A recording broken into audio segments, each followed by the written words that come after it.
Welcome to our YouTube channel make the life bright. Students, आज के इस video में क्लास 10th एक्सरसाइज 3E से रिलेटेड क्वेश्चन नंबर 37 एंड 38 देखेंगे। इससे पहले वाले सभी क्वेश्चंस अपलोड किए जा चुके हैं। अगर आपको उससे रिलेटेड कोई भी प्रॉब्लम हो तो आप प्लेलिस्ट में जा करके देख सकते हैं। तो चलिए क्वेश्चन नंबर 37 देखते हैं। 37 हमारे पास क्वेश्चन क्या दिया गया है, तो दिया गया 2 men and 5 boys can finish a work in 4 days। 2 main और 5 बॉयज मिलकर के किसी काम को कितने दिन में कवर करते हैं? 4 days में। उसके बाद दिया गया वाइल 3 men and 6 boys, लेकिन अगर 3 men और 6 boys हों तो उसी काम को कितने दिन में कर लिया जा रहा है? 3 days में।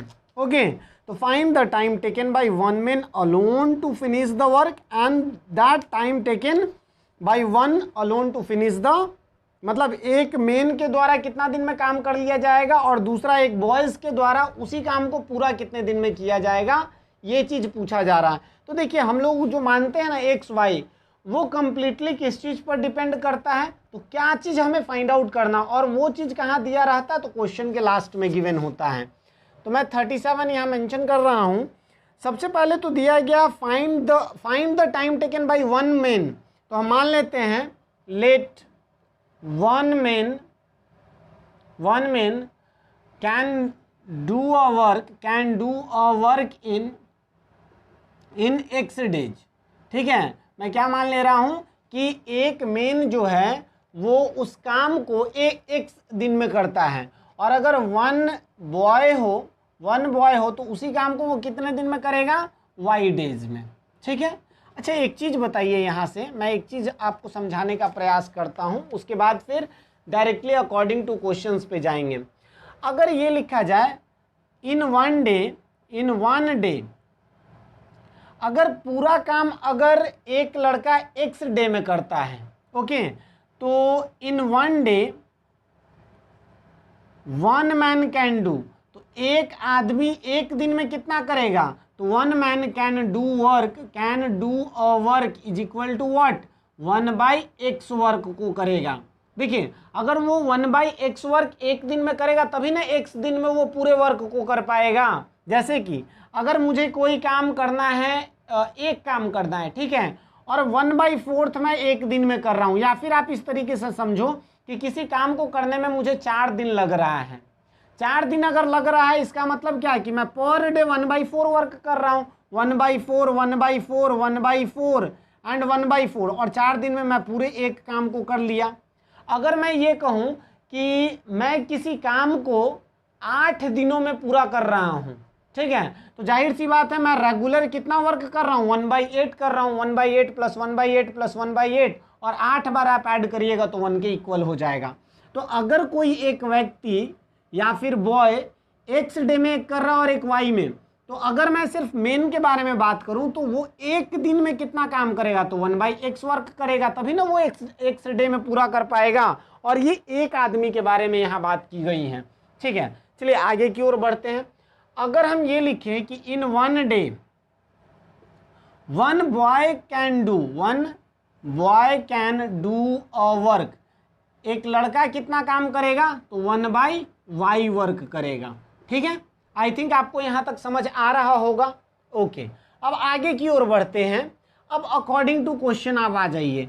यहाँ पर एक आदमी एक दिन में अगर 1/x कर रहा है तो 2 आदमी कितना कर पाएगा? 2/x कर पाएगा। और अगर एक लड़का एक दिन में 1/y वर्क कर रहा है तो 5 लड़का कितना काम कर पाएगा?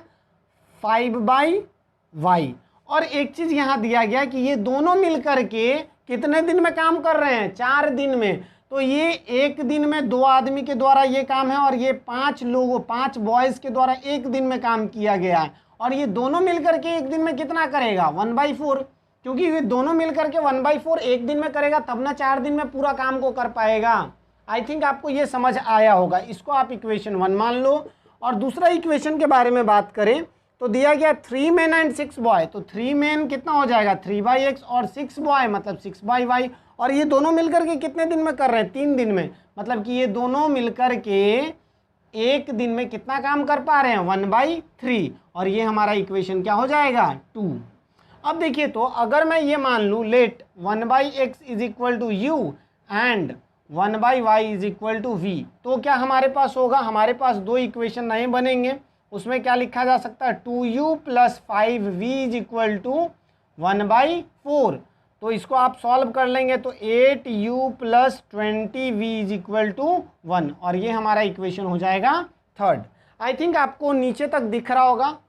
हाँ, एक और इक्वेशन मैं यहीं पर लिख देता हूँ, या फिर आप यहाँ ध्यान दो।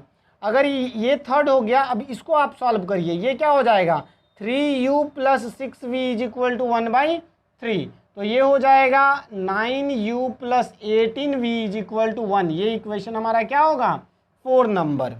अब देखिए, आप इस क्वेश्चन को दो तरीके से बना सकते हैं। आप इसमें सब्स्टिट्यूशन मन करे तो सब्स्टिट्यूशन लगाइए, एलिमिनेशन मन करे तो आप एलिमिनेशन लगाइए। जैसे आपको बनाने का इच्छा है वैसे आप बना सकते हैं, ठीक है। मैं यहाँ पर थोड़ा सा सॉल्व कर देता हूँ आपके लिए। ओके, इतना में मे भी हो जाए सॉल्यूशन यहाँ तक, ठीक है। देखिए, थोड़ा सा मैं मार्कर चेंज कर लेता हूँ। ओके, यहाँ देखिए, तो हमारे पास क्या है 2u plus 5v just a minute 8u plus 20v is equal to 1, और दूसरा क्या है 9u plus 18v is equal to क्या 1। अब इसको, ये हमारा थर्ड इक्वेशन था और ये हमारा फोर्थ इक्वेशन है। इसको अगर मैं मल्टीप्लाई कर दूं कितने से, इसको मैं मल्टीप्लाई कर दूं 9 से, और इसको मैं मल्टीप्लाई कर दूं कितने से 10 से। तो आप देखिए तो क्या बन जाएगा 72u plus 180v is equal to 9, और ये इक्वेशन क्या बनेगा 90u plus 180v is equal to 10। Okay, अब देखिए तो v आपको इक्वल दिख रहा है, ये दोनों को कैंसिल करेंगे तो ये तो कैंसिल हो जाएगा ना। 72 में से अगर 90 को माइनस करें तो कितना आएगा, अगर हम माइनस कर दें तो हमारे पास आ जाएगा -18u इज इक्वल टू -1, और u का वैल्यू कितना हो जाएगा 1/18। आई थिंक यहाँ तक आपको समझ आया होगा। मैं ऊपर वाले टर्म को इरेज कर रहा हूँ, ये वाले पार्ट को इरेज कर रहा हूँ, ठीक है, क्योंकि थोड़ा स्पेस कम है और इसी में हमें मैनेज करना है। मैं वो भी इरेज कर दे रहा हूँ, ठीक है। चलिए, इतना स्पेस सफिशिएंट में भी हो। अब देखिए तो अगर u का वैल्यू आया तो अगर मैं पुट कर दूँ, putting the value of u in equation किस में, तो आप पुट कर दीजिए 3 में, पुट कर दीजिए 3 में। तो मैं लिख सकता हूँ क्या 8 इंटू 1/18, ठीक है, 8 इंटू 1/18, क्योंकि u का वैल्यू कितना है हमारा 1/18 है, plus 20v is equal to 1। यहाँ से अगर सॉल्व करेंगे तो ये 4 और ये कितना हो जाएगा 9 हो जाएगा। 20v is equal to 1 minus 4/9। यहाँ से v का वैल्यू क्या लिख सकते हैं 9 माइनस 4 डिवाइडेड बाई 9 इंटू 20। इसको हम लिख सकते हैं कितना 5, अच्छा यहाँ पे 5/9 इंटू 20, इसको 4 से कैंसिल करेंगे 1/36 लिख सकते हैं, ठीक है। अब देखिए तो u और v का हम लोगों का वैल्यू आ गया है, तो आप यहाँ से ध्यान दे सकते हैं, हम लोग माने क्या थे 1/x is equal to u। तो 1/x, u का वैल्यू कितना आया 1/18, मतलब x का वैल्यू कितना आ जाएगा 18। मतलब कि जो बॉय है वो एक दिन में वो एक लड़का अकेले कितने दिन में कर पाएगा 18 डेज में कर पाएगा, ठीक है। दूसरा 1/y का वैल्यू क्या था v था, तो 1/y इज इक्वल टू 1/36, तो y का वैल्यू कितना हो गया 36। तो यहाँ पे ये मेन था, ये क्या था ये बॉयज़ था, ठीक है। तो हमारे पास आंसर क्या आएगा 18 एंड 36, मतलब कि एक आदमी अकेला कितने दिन में काम कर पाएगा उसी काम को 18 दिन में, और एक बॉय अकेले कितने दिन में कर पाएगा 36 डेज में। चलिए मैं इसे इरेज करता हूं और नेक्स्ट क्वेश्चन जो कि एरिया पर बेस्ड है उसको हम लोग सॉल्व करते हैं, ठीक है। आई थिंक आपको समझ आ रहा होगा। अगर आपको वीडियो से कुछ सीखने को मिल रहा है तो प्लीज़ वीडियो को लाइक कर दें, ओके। देखिए, आपको लाइक करने से आपका कुछ लॉस नहीं है, लेकिन एक मोटिवेशन मुझे मिलता है, ओके। मैं आप लोगों के लिए काफ़ी वीडियोस बना चुका हूँ, ठीक है। आप लोग देखते भी हो वीडियोस को बट लाइक नहीं करते हो। अगर आपको अच्छा लग रहा है, आपको सीखने को मिल रहा है तो आप लाइक कर सकते हो, ओके। और अगर आपको लग रहा है कि कोई प्रॉब्लम है तो आप मुझे कमेंट सेक्शन में मेंशन करिए कि क्या कमी है, उसको मैं इम्प्रूव करने का प्रयास करूँगा, ओके। क्वेश्चन नंबर हम लोग देखते हैं 38। दिया गया क्या है कि the length of a room exceed its breath by 3 metre. Length जो है वो ब्रेथ से कितना है ज़्यादा, लेंथ 3 ज़्यादा है। The length of a room exceed its breath by 3 metre, 3 metre ज़्यादा है। तो मैं यहाँ से मान लेता हूँ कि let length is equal to length of क्या, रेक्टेंगल या length of room is equal to x metre, ठीक है। एंड ब्रेथ में मान लेता हूँ, वो क्या, y मीटर। अब देखिए तो यहाँ थोड़ा सोचना है हम लोगों को कि the length of room exceed its breath. पहला इक्वेशन तो बहुत ही इजीली बन जाएगा कि जो लेंथ है वो ब्रेथ से 3 ज़्यादा है। अगर ब्रेथ से 3 ज़्यादा है मतलब कि 3 इसमें अगर ऐड कर देंगे तो हमारा इक्वेशन इक्वल हो जाएगा। जैसे कि अगर मैं कहूँ कि मेरे पास आप लोगों से 3 रुपये ज़्यादा हैं, तो अगर आपके पास कहीं से 3 रुपये आ जाए तो हम दोनों बराबर हो जाएंगे ना। तो ये दोनों में, इसको अभी हटा दीजिए, y से x 3 ज़्यादा था तो y में मैं 3 ऐड कर दिया तो ये दोनों बराबर हो गए। और इसी को मैं क्या लिख सकता हूँ, x minus y is equal to 3। ये हमारा इक्वेशन 1 हो जाएगा। अच्छा एक चीज़ और बताइए कि अगर x और y ये है तो इसका एरिया क्या होगा, x इंटू वाई के इक्वल होगा, ठीक है। अब देखिए यहाँ आगे की ओर बात करते हैं, लेंथ इंटू ब्रेथ होता है तो यहाँ पर x इंटू वाई हो जाएगा। उसके बाद दिया गया है कि when its length is reduce by 5 metre, अगर लेंथ को रिड्यूस कर दिया गया 5 मीटर तो न्यू लेंथ कितना आया, न्यू लेंथ हमारे पास आ जाएगा। न्यू लेंथ हमारा कितना हो जाएगा, तो न्यू लेंथ यहाँ पर क्या दिया गया है तो एक बार मैं देख लेता हूँ। दिया गया है if the length is increase by 3 metre, length जो है वो इंक्रीज किया जा रहा है 3 मीटर तो x प्लस 3 हो जाएगा। और न्यू ब्रेथ कितना हो जाएगा, न्यू ब्रेथ हमारा कितना हो जाएगा, न्यू ब्रेथ हो जाएगा if the length is increase by 3 metre and breath is decrease by 2 metre. तो ब्रेथ मतलब y था पहले से और 2 मीटर डिक्रीज कर दिया गया तो y माइनस 2 हो गया। The area remain the same, तो एरिया अभी भी सेम है। अच्छा अभी एरिया आप निकालिए तो क्या हो जाएगा, x plus 3 into y minus 2, और पहले से एरिया क्या था, xy था। तो अकॉर्डिंग टू क्वेश्चन आप यहाँ पे क्या कर सकते हैं, x plus 3 into y minus 2 is equal to xy, ये आप लिख सकते हैं। हमें क्या फाइंड आउट करना, find the length and breath, हमें लेंथ और ब्रेथ फाइंड आउट करना है। तो चलिए इसको सॉल्व करते हैं।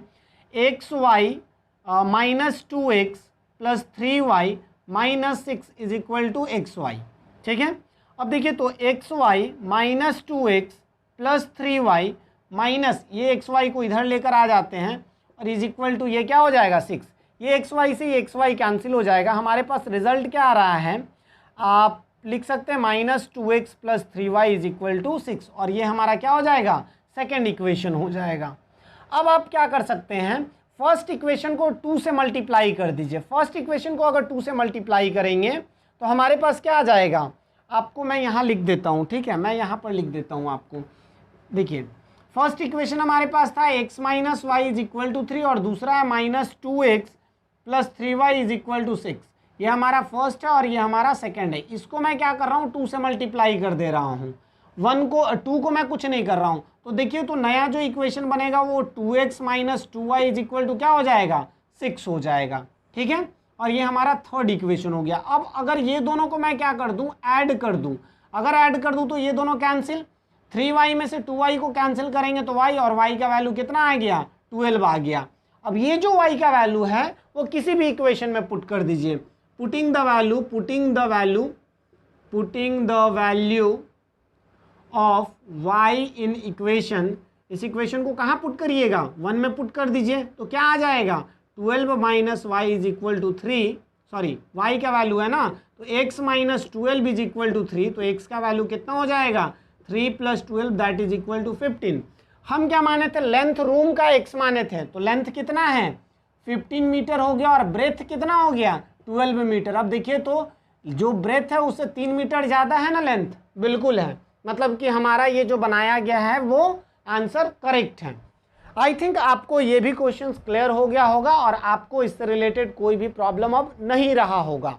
ओके, मैं धीरे धीरे करके एक एक वीडियोस, दो वीडियोस करके मैं आपको पूरा मैथ्स कवर करवाने का प्रयास कर रहा हूँ।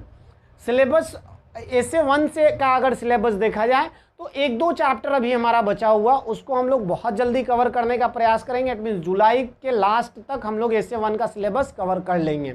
ओके, तो चलिए हम लोग नेक्स्ट वीडियो में मिलते हैं, तब तक के लिए गुड बाय, जय हिंद।